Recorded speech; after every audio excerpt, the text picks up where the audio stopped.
her first response appears always to get very angry and point the finger. The other decision that the federal government has made, in addition to the expulsion of the Iranian diplomats, is to designate Iran's Revolutionary Guard Corps as a terrorist organisation. You'll change legislation to be able to do that, undertake that designation. The opposition has been calling for this for quite a while. Let's have a listen to your shadow counterpart, Michaelia Cash, on Channel 7 this morning. Penny Wong, Mark Dreyfus, Claire O'Neill. You were warned. The coalition, the Iranian community here in Australia told you this is the letter. You said no. You have some serious explaining to do today.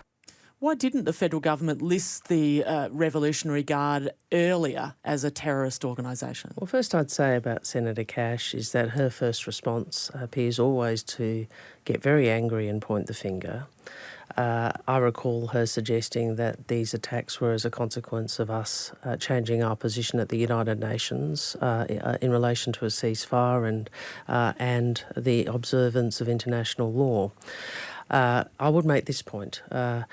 The IRCG has been sanctioned by Australia for many years. We took stronger action against the IRCG than she ever took when she was part of the coalition government for 9 years, including as Attorney General. She did not put a single new sanction on the IRCG. They stood by while Iran was elected to the UN body dealing with discrimination against women. We put some 200 sanctions on Iran and the IRCG. We took action at the UN. We took much more decisive action in relation to the IRCG than the coalition ever did.